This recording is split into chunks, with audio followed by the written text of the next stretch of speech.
у рік 100-річчя Литви народився проєкт. Проєкт про литовсько-українську дружбу. Ми так його і назвали. За нашу і вашу свободу. У чому секрет цієї дружби?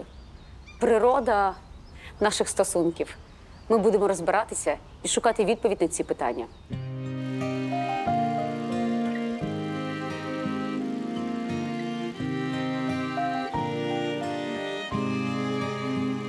Шлях до волі. Рівненська філія Української Гельсінської спілки. Номер 1. 89 грудень.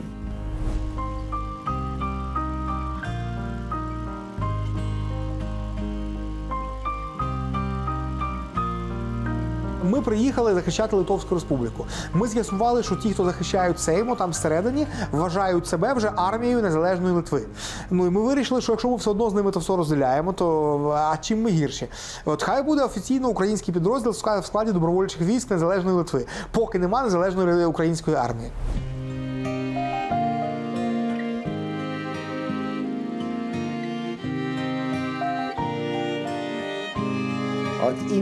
Від імені Литовської Республіки тепло вітаю мужній український народ і особисто вас у день проголошення незалежності. Нехай поля України будуть чистими і родючими.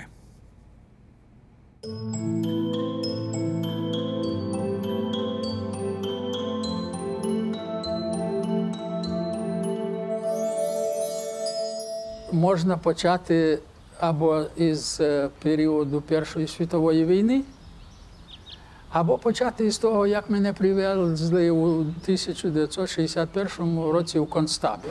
За великим рахунком українці, литовці вперше знайомляться це в ГУЛАГу, в таборах.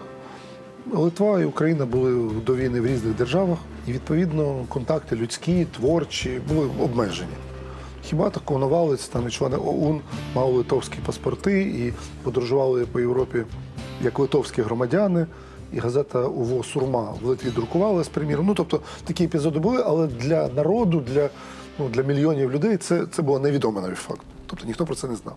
І от на початку 50-х років у Сибіру зустрічаються в'язні партизани литовські і українські, депортовані родини литовські і українські, священники забороненої Литовської католицької церкви і священники ОГКЦ. І фактично відбувається процес взаємопроникнення. Ось барак, але тут самі лише литовці з нашого барака. Ну ось жінки, діти, а чоловіків дуже мало. Жінки, діти, ті, хто вижив. Привезли більше, напевно, удвічі більше, ніж залишилося. Тож, коли для нас такі умови були, то і в українців такі самі. Ой, дівчина, шумить гай. Співали українці, дуже милозвучні пісні. Було важко і литовцям, і українцям, коли ми жили там. І друзі, і школа з українцями якось мене поєднала. В концтаборі приблизно 1800 чоловік, політв'язнів. Ну, десь половина українців. Ось. І мене познайомили, там у моїх вже там 2 чоловіка було з моєї організації. Ось, мене почали знайомити там з іншими українцями, різними там є. І потім знайомити із литовцями, латвійцями і естонцями. А литовці мали бібліотечку свою, знаєте. В бібліотеці була книжка «Мова і держава». Вони у 20-му, 18-му році проголосили незалежність, а в 40-му році незалежність припинилася. І знову Москва окупувала. Отже, в них було 20 років. За 20 років вони провели таку, знаєте, перенавчання всієї нації. І от значення мови для держави величезне, це в 2 книжках було написано. Це різні автори, але тема та сама роль мови у утвердженні своєї державності. то я собі думаю, от якби в Україні 20 років, що можна було б зробити, як можна було б українців виховати, як можна було б повернути народові історичне знання. Тоді історія є вже не урівки по 25 років, а ця історія тоді народу, вона тягнеться вже через багато поколінь, і вона тоді безперервний потік життя. І за цей безперервний потік життя зберігається мова, культура, традиції. Це багатовікова історія, майже тисячолітня наша спільна історія, яка, напевно, не почалася тільки з Великим князівством Литовським, а була і раніше. Але Велике князівство Литовське 200 років нашої спільної історії створило дуже позитивний імідж литовців в Україні. І ми маємо дуже позитивний відгук про українців у Литві. Не забувайте, що по литовських статутах українці судились ще навіть по 18 століття включно. Вже навіть в складі Російської імперії, але все побутове право, все кримінальне право. Власне, Марусю Чурай судили і виправдали по литовських статутах. І розумієте, і це в нас спільне. Ми дуже вільнолюбні нації. Орда пробувала з цим щось зробити. Оскільки ми православні, то в нас це їм більше вдалося, ніж в Литві. Їх рятував католицизм, але загалом все ж таки ми всі зберегли ото ядро, оцю нашу спільну, саме європейську ментальність вільних людей і людей законів, саме людей права, а не сваволі. Тобто оце, розумієте, це, скажімо, тисячоліття в глибині. Ну, воно у психології трохи виявлялося. І ця психологія нас також трошки зближувала. Ми вірили, що батьківщина – це друга мати, це мама, так? Що за неї треба заступитися, як за маму. І ось ця любов до батьківщини і повага до інших, що кожен повинен любити свою батьківщину. Ось це, думаю, і пов'язувало нас. І тому в таборах було найбільше українців, не кажучи про ваші мільйони загиблих. І литовців було дуже багато. І якраз повстання організовували найвідважніші лідери, які не зламалися. Нас зближувало любов до своїх батьківщин. Я люблю Україну, він любить Литву. Я ненавиджу ворогів України, він ненавидить ворогів Литви. Оце нас зближувало. Фактично це означає, що українці і литовці були одним цілим. Але ніхто при тому не мріяв жити в одній країні. Литовці мріяли про свою Литву, українці про Україну. І знали, що між цими країнами буде завжди добрі стосунки. І вони були першими амбасадорами оцієї майбутньої українсько-литовської приязні. Я думаю, що чинник впливу Литви на формування українського порядку денний, він настільки великий, це як айсберг. Тобто ми бачимо лише маленьку частинку. Бо дуже багато ініціатив, дуже багато ідей, які висували нашими радикальними політиками чи діячами мистецтва і так далі, вони були піддивлені у Литві. Тобто ми дивилися на Литву, а потім з певним зазором, з поправкою на страх, на можливості і так далі, реалізовували в Україні. У квітні 89-го року була нарада, в якій я взяв першу участь, бо повернувся із заслання, у естонському місті Лоодзі. Там обговорювалося таке, як нам активізувати боротьбу проти Росії. Я не знаю, здається, що це литовці перші запропонували, але це була, знаєте, як би сказати, теоретичне откровення. Вони запропонували поділити самостійність на суверенітет. І суверенітет почали проголошувати. Економічний суверенітет, політичний суверенітет. Ось, 3 суверенітети. І це, знаєте, дало нам, ми приїхали з наради оце в Лооді, ми приїхали в Україну із новою стратегією. Отже, в цьому політична зрілість була, литовської і тих 2 країн, політична зрілість. Ми побачили, що вони були недавно незалежними, що до 40-го року в них були незалежні, і їхня політична еліта, вона пам'ятає, вона має ще той досвід. І от вона, розумієте, придумала такий дуже гарний хід, і він дає нам всім, ну, розумієте, скажімо, платформу, з якою можна сміливо продовжувати боротьбу. Ще я згадав один важливий аспект, чому досвід інших був надихаючим і системоутворюючим для України, це те, що вони придумали таку ідею відновлення незалежності. У 88-89 роках у Литві і в інших республіках Балтії розгортається рух так званих громадянських комітетів, які дуже чітко сфокусувалися на тому, що ми не творимо щось нове, а ми відновлюємо те, що було ліквідовано Червоною армією і НКВД ще в 39-40 роках, відновлюємо нашу державність. І тому, хто був громадянином Литовської республіки станом на 40-й рік, автоматично стає громадянином завтра вільної Литви. Це був приклад Литви. Це був приклад той, який нам подарували, що ви не маєте боротися за нову державу. Ви боретесь за ту державу, яку більшовики за допомогою місцевих колабораціоністів ліквідували в 20-му році. Мушу сказати, що величезну підтримку Народний рух України дістав від Сайдісу в процесі підготовки установчого з'їзду Народного руху. Адже велика частина документів була просто скопійована із документів першого установчого і першого з'їзду Литовського Сайдісу. Всі, без винятку, проекти рішень, документів, матеріалів з'їзду друкувалися напередодні установчого з'їзду Народного руху в Литві. На установчий з'їзд Народного руху приїхала велика литовська делегація і виступали на з'їзді, ділилися своїм досвідом. Я пригадую те величезне піднесення залу установчого з'їзду Народного руху, коли зустрічали посланців Литви, які, як я вже казав, були в політичних процесах на півроку, а може й на рік попереду тих процесів, які відбувалися в Україні.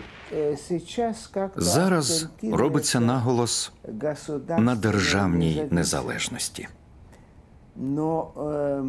Але ми розуміли цю незалежність також у культурному сенсі, у законодавстві, в моральних відносинах, у культурі. Ми ж відстоювали свою незалежну культуру навіть під радянським ярмом. І на нас дивилися сусіди зі Сходу. О, у вас Захід. Який у нас Захід, якщо у нас той самий Радянський Союз? Але частиною нашої боротьби було збереження самобутності, що ми інші. І потім прийшов час, оскільки ми вірили, що цей час прийде, коли імперія ослабне і буде розвалюватися, і у нас буде привід, оказія, можливість сказати своє слово. І ми сказали своє слово. Для України ми випускали 51 видання для 25 міст. Це загальна цифра. І загальний тираж, напевно, враховуючи ті матеріали, які ми випускали для виборів в Росії, в Україні, окремі матеріали, кількість перевищувала кілька мільйонів. Ну, мало це якесь значення? Немало? Як виміряєш? Ніяк. І ці тонни газет, журналів курсували між макети туди, видання сюди. Я вам покажу оригінал-макет одного з найвідоміших українських самовидавних часописів. Це журнал, це газета, точніше, Товариства Лева «Поступ».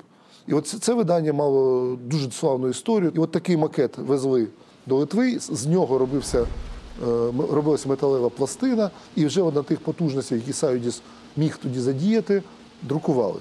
Ключовою фігурою друку в Литві був майбутній посол і майбутній міністр закордонних справ Литви Петрас Вайтикунас. Там багато історій про вилучення, про арешти, про напади, про побиття. Але тим не менше, майже все це вдавалося провести. Вот эта часть архива, Ось це частина архіву, которая яку можем... можемо подивитися. Очень много Дуже багато українських тут різних. Ось Світоч. Це звідки? Нікополь. Нікополь. Товариство української мови імені Тараса Шевченка.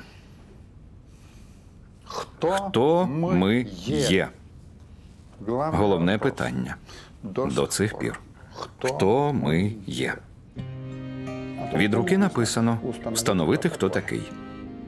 Ані редакторів, жодних даних. Всі тоді ховалися. Ніяких імен теж немає. А я теж не записував. А якщо і записував, то потім швидко знищував.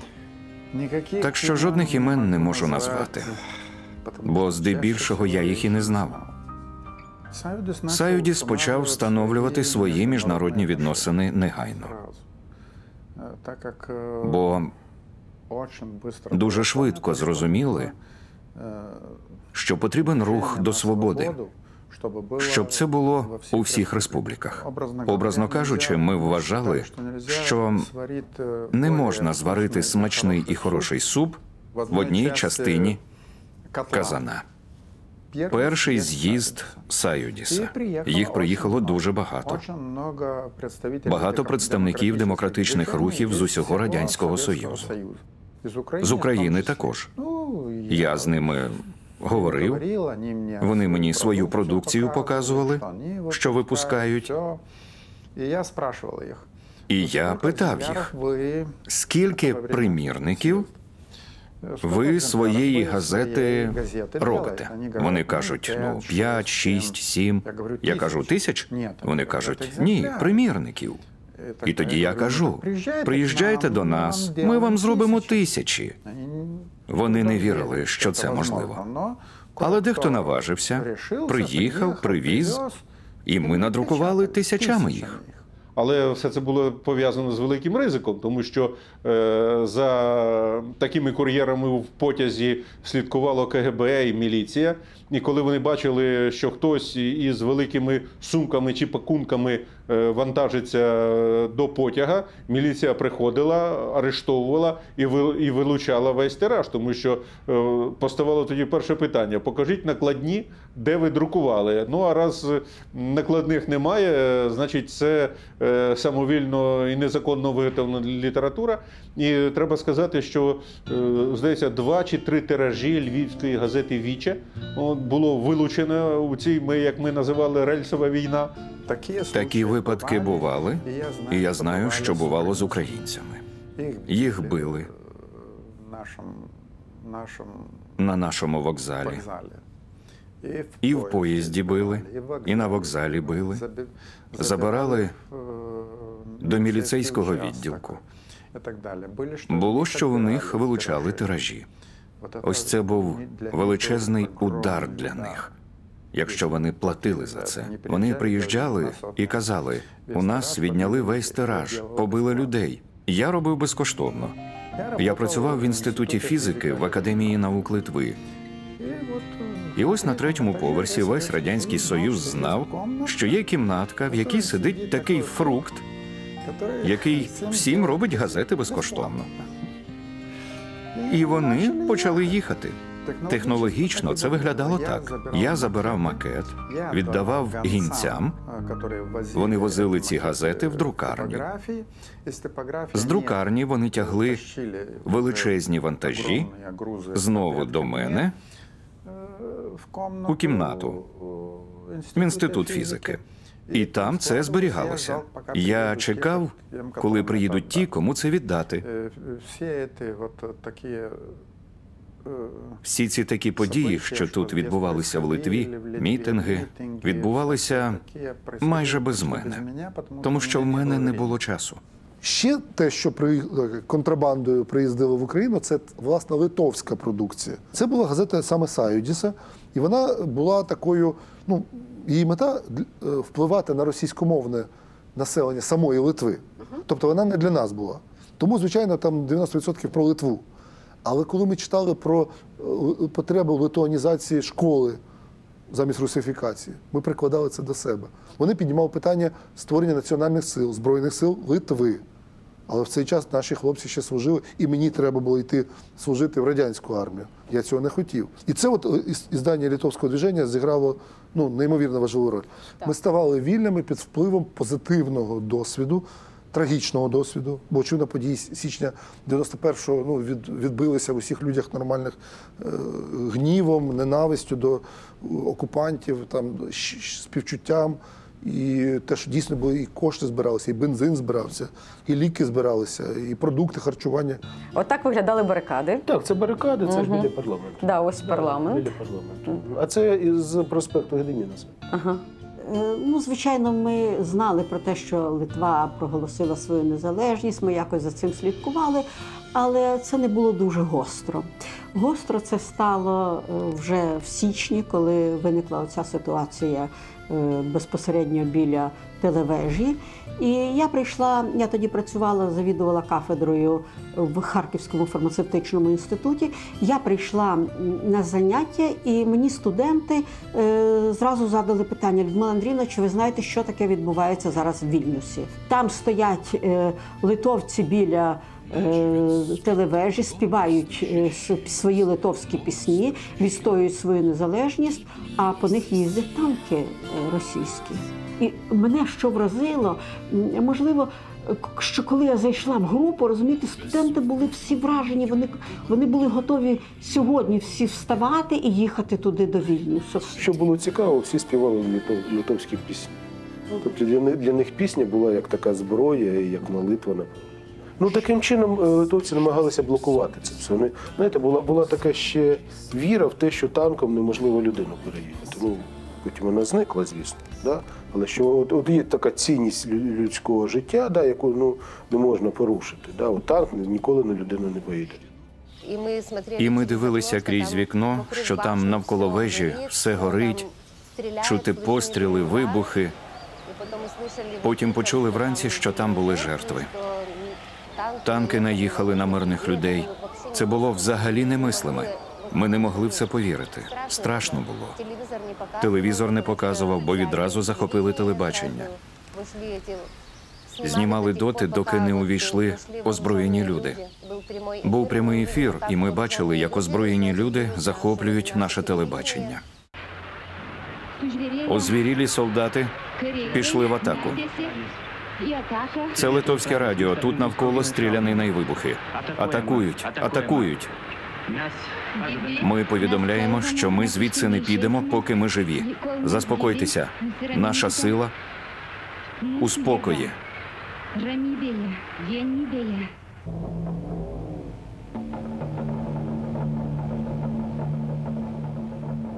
13 січня радянські війська пішли на штурм телевізійної вежі, і це не вдалося приховати. Це пройшло навіть в радянських новинах, звісно, в їхній версії, про те, що там придушують фашистський путч Ландсбергіса, відновлюють контроль над телецентром, захоплений націоналістами.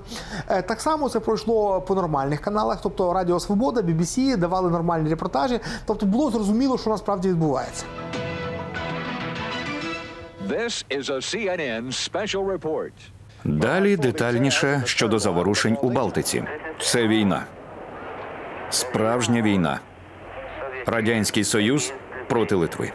Люди Сполучених Штатів з ними.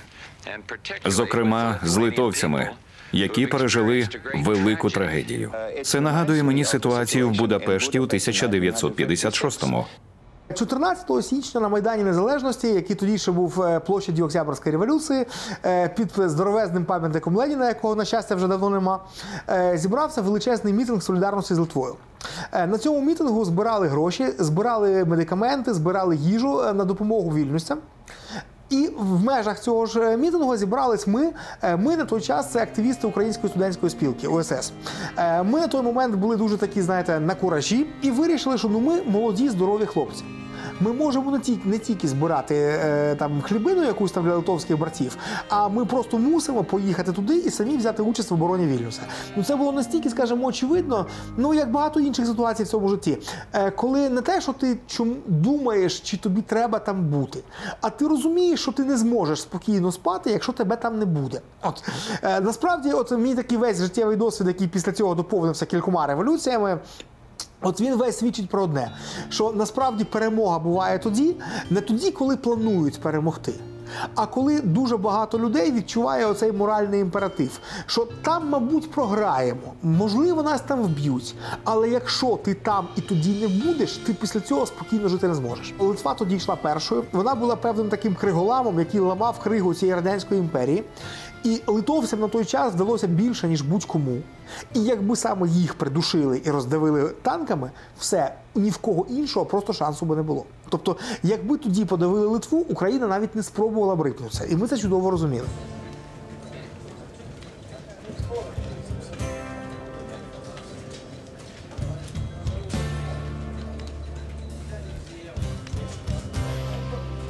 Таким чином, 27-го нас вже було достатньо, щоб можна було вже оголосити, що офіційно є саме український загін. От, до речі, іноземці, крім нас, ще були. А от саме окремого загону, який був би своїм прапором, офіційно себе задекларував, більше такого не було. Якщо казати чесно, все їм охороняли тільки зсередини біля 400 людей. То ви розумієте, що 30 українців погоди не робили. Тут було принципове питання продемонструвати, що це не лише справа литовського народу, що є саме солідарність всіх, хто проти Совка, проти комунізму, проти цієї імперії. Власне, продемонструвати, що це не етнічні литовські націоналісти, а що це спільна справа за нашу і вашу свободу. Тобто наша роль, чесно, була більш символічною. Хоча ми абсолютно чесно несли своє чергування на рівних з литовцями, але просто, що литовців було 400, а нас 30. Тобто ясно, що на військову ситуацію ми мало впливали. А от на політичну, мабуть, що впливали. Тому, відповідно, нам не можна було ухилятися від розмов з пресою. Навпаки, ми мусили максимально активно якось спілкуватись. Я приїхав вже, здається, на другий чи третій день, коли була та трагічна ніч, танки і тому подібне. Тоді ціла група депутатів Верховної Ради, це Михайло Горень, Ярослав Кензор, і інші приїхали, щоб своєю особистою участю засвідчити і підтримку Литви, і бути там, і проголосити перед цілим світом, що депутати Верховної Ради України знаходяться в литовському парламенті і може таким чином якось вплинути, щоб не була повторена збройна агресія, тому що із години на годину очікували, що буде штурм литовського парламенту, будуть там висаджені десантники на дах парламенту, і там була встановлена арматура залізна, щоб вони не могли десантуватися і тому подібне. І із черги, тобто кілька день побули одні депутати, приїжджали і інші депутати українського парламенту, і так чергувалося десь близько 2 тижнів, і перебуваючи в литовському парламенті, ми зв'язувалися телефоном із українською діаспорою в Америці, в Канаді, в Німеччині із проханням влаштовувати акції біля російського посольства, протестувати проти такої збройної агресії проти Литви.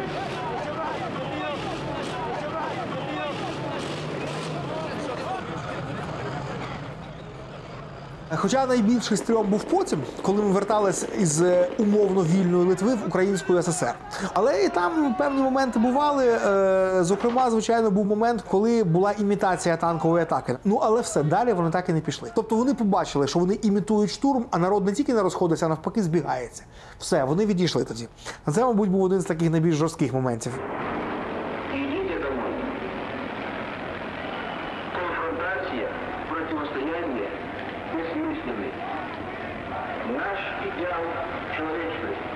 До речі, от чим я дуже пишаюсь, і що не всі розуміють. Навіть з наших хлопців, це треба вже трошки знати історію.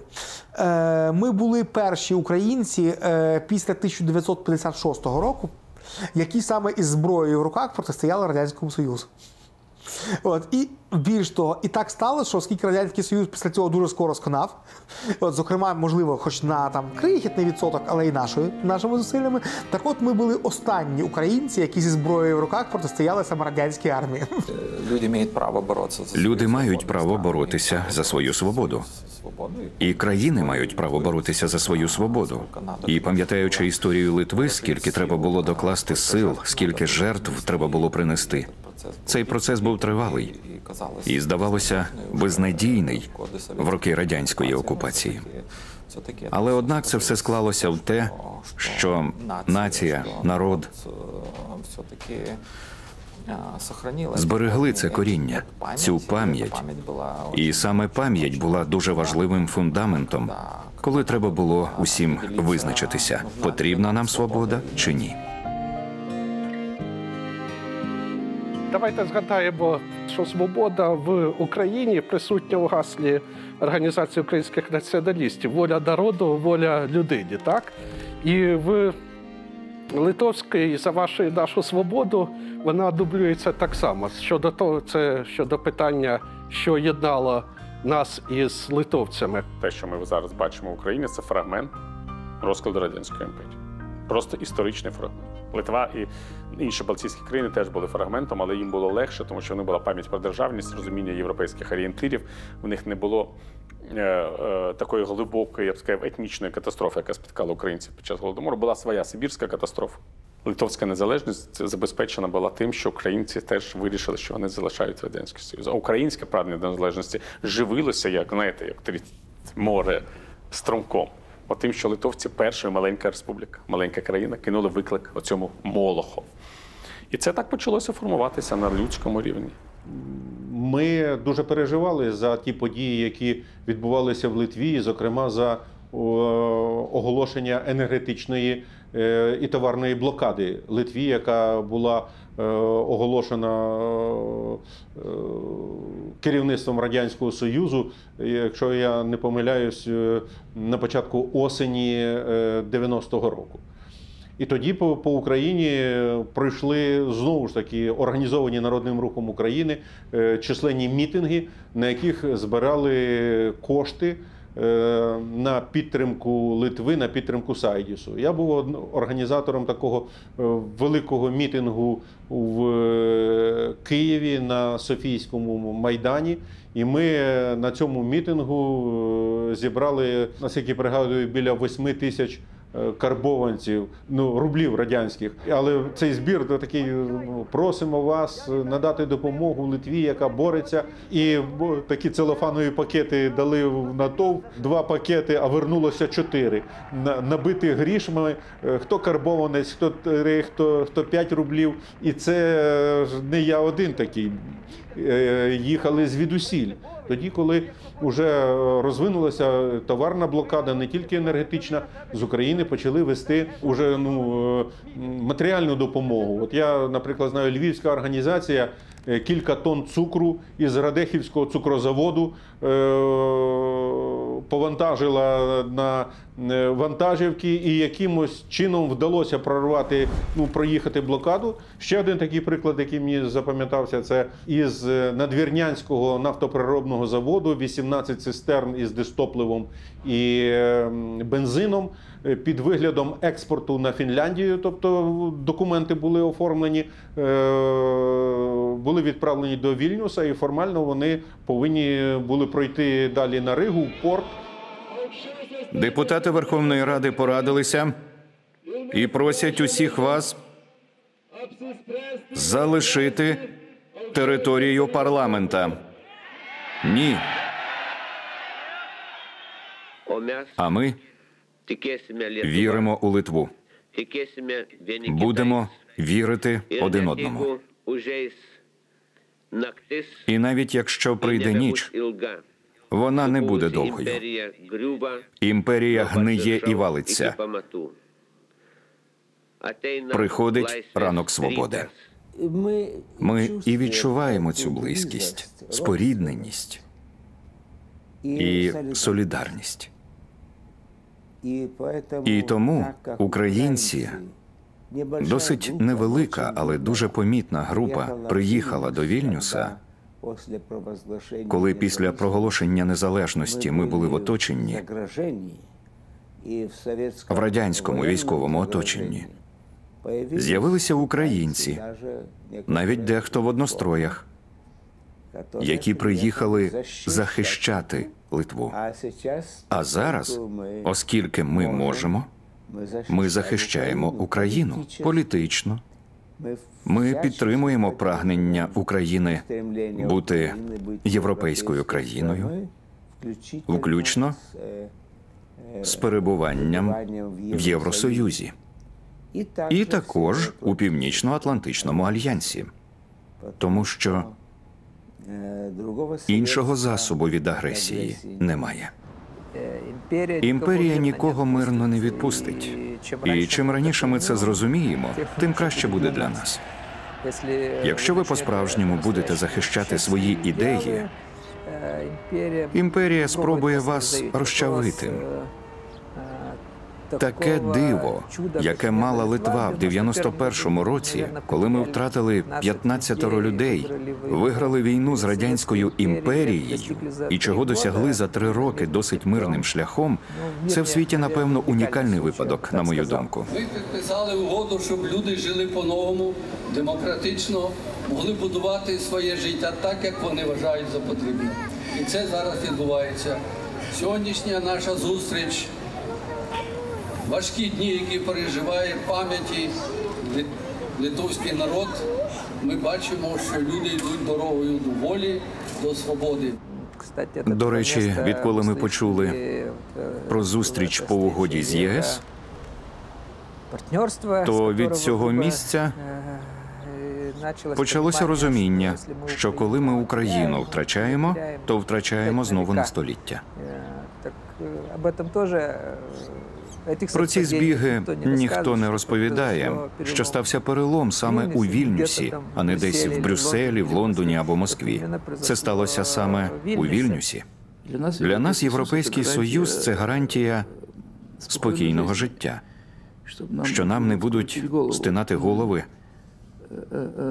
божевільні режими.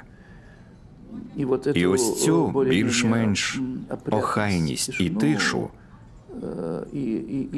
і дах над головою. Ми думали, що візьмемо під час нашого керівництва Європейським Союзом і запропонуємо її у вигляді угоди про асоціацію українцям. І про всяк випадок я придумав тоді паралельну, але масштабну конференцію парламентарів про всяк випадок. Коли раптом цей великий інтелектуал Янукович скаже «ні», і для нього Путін буде важливіший від усього Європейського Союзу. Тоді вони б щось сказали. Це були Мустафа Джемілєв, Борис Тарасюк, Петро Порошенко. Боксер Віталій Кличко.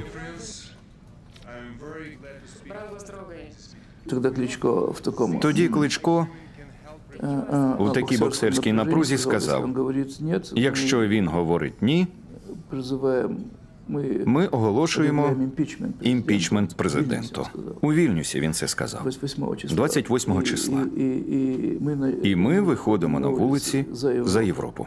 Ні, ну це біля Литви. Так, це Литва. Так, абсолютно. Да, 91-го року, але все повторюється повністю. Нам так само розказували литовці, що коли потрапили до нас на Майдан, то перше відчуття побочки і палає вогонь, що це от їхнє 13 число.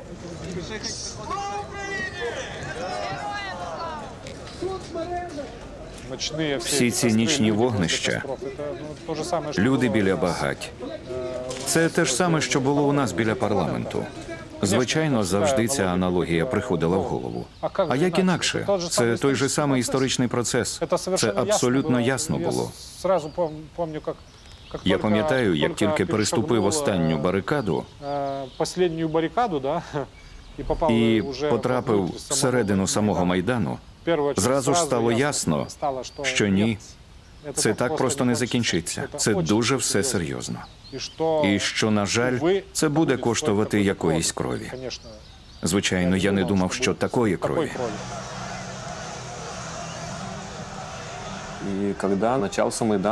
І коли почався Майдан, стали дивитися, що відбувається. Не пройшло навіть тижня, а вже у Вільнюсі почала організовуватися поїздка до Києва.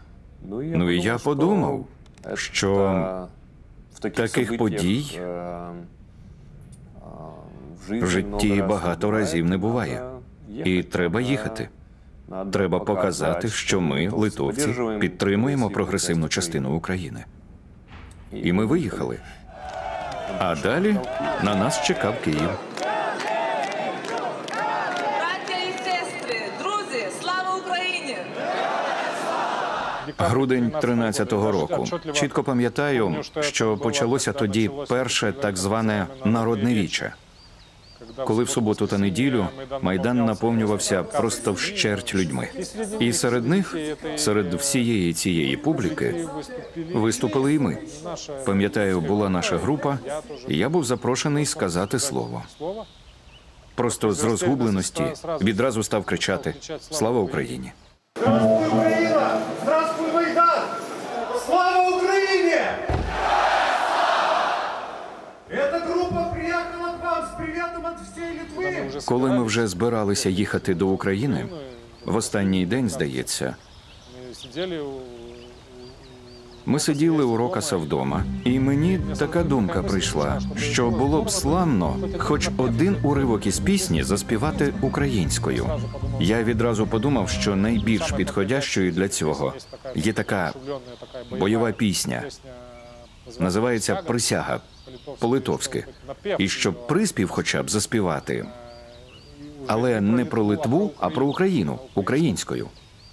Швидко вони це зробили, якось організували переклад, вчилися, як правильно вимовляти слова українською. Бився вчора і нині, якби не ранки в моєї Україні, якби не Дніпро і великі святі, якби не сади і жита золоті, матері пісня, коло що сниться, скрип журавля, коло криниці, рідне, єдине, кохане лице, за що мені вмерти, якщо не за це.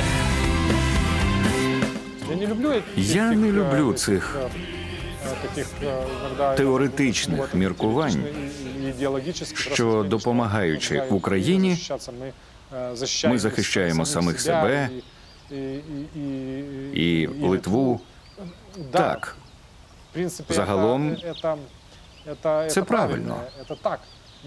Але мені це відгонить таким, знаєте, егоїзмом. А якби це не залежало прямо від литовських інтересів безпеки, то невже тоді можна було б і не допомагати в Україні? Тоді було б все так факультативно чи як? Не знаю. Я намагаюся пам'ятати свої перші емоції, свої перші мотиви, які не згадувалися по суті. Ну просто ти хочеш допомогти людям.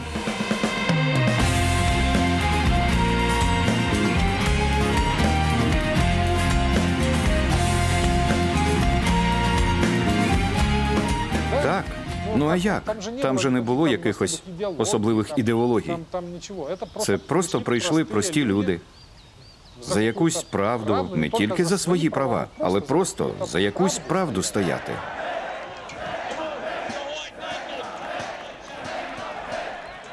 Конечно, никто не знал, что может так все повернуться. Так як розвивалися події в Києві, це було зрозуміло, що йде все іншим шляхом.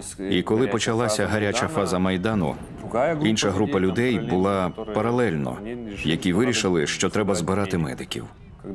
Тоді були розстріли. Я вирішив, що я теж їду з ними. Ну і потім так вийшло, що я залишився координувати всю групу. Коли Литва решила послать Коли Литва вирішила послати літак в Україну, щоб вивезти полонених з-під Іловайська, там половина вантажу була державною, а половина зібрана волонтерами. І ще була частина, яку надав Союз стрільців Литви. Зараз просто потрібно допомагати Україні і зупиняти президента Путіна. Давати вам гроші на реформи і зброю на те, щоб остаточно зупинити і переконати президента Путіна, що ціна, яку він заплатить за якісь дії в Україні, буде вища за те, що доцільно робити. Він може зробити, але ми можемо збільшити цю ціну до неприйнятної. Коли почались події в Криму, і ми побачили по телебаченню, як туди насувається путінське громадянське суспільство, маючи на меті зайняти чужу землю, тоді я усвідомив, що воно приходить і до мене, і що я цього не допущу. Путін тоді сказав: «Та ці люди купили собі військову форму в магазині, тощо». Я подумав, ну добре, я теж можу купити дещо в магазині і передати кому потрібно. Таким чином, ми це почали з друзями влітку 2014 року і працюємо понині.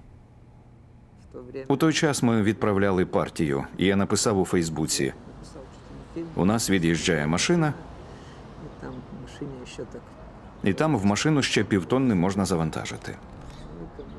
Ну і до мене швидко дзвонять люди і соратники, кажуть: «Знаєш, ми тут з армійських складів привеземо тобі те, що не списано». Але були литовські сухпайки, і головне було передати емоцію від цих сухпайків. І вирішили, що треба робити красиві написи. Коли ти відкриваєш, то читаєш «Бий москалів ситим» і ще щось. І ми тут надовго працюємо і будемо працювати, скільки буде потрібно. Розуміємо, що знову і знову будемо це робити. Я часом кажу: дайте нам 1 мільйон, і ви побачите, що в нас все є. Люди, інфраструктура. Там на фронті можна і треба працювати. Це в певному розумінні підпілля. І ми це робимо з натхненням, яке черпаємо з підпільних організацій минулого. Не думайте, що все так просто. З нами жартувати не варто. То, що відбувається, це боротьба за свою незалежність. Це боротьба за свою незалежність. Але через те, що і в литовців, і в українців ворог однаковий, один і той же, то допомога Литві проти Москви є допомога Україні. Допомога литовців в Україні проти Москви є зміцнення незалежності Литви. Частково ми розуміємо, що наш фронт там. Частково. Але дуже спокусливо думати, що це далеко і нас не стосується, і не торкнеться. У будь-якому випадку, якщо Європа зрадить Україну, то зрадить себе.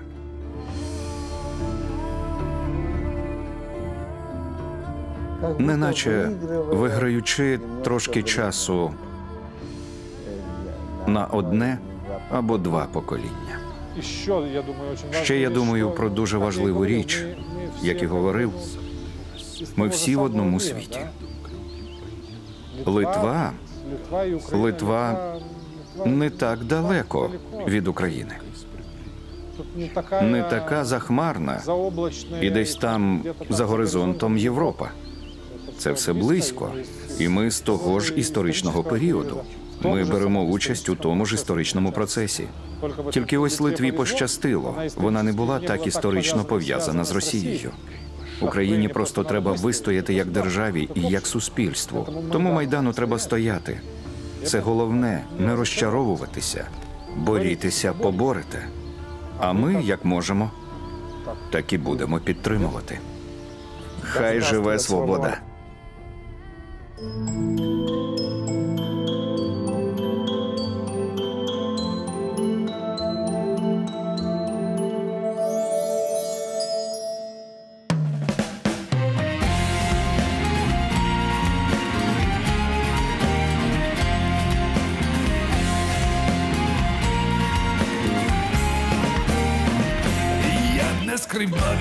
я б і не бився, якби не пуща, якби не птиця.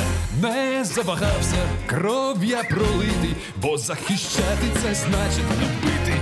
Всі мої предки заговорили, полюс припавши до їх могили. Рідний священий замшилі дуби, за що б я боровся, якби не любив.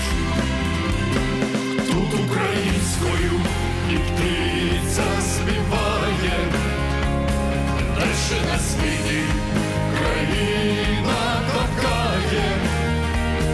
Мати і світло, нива і сила,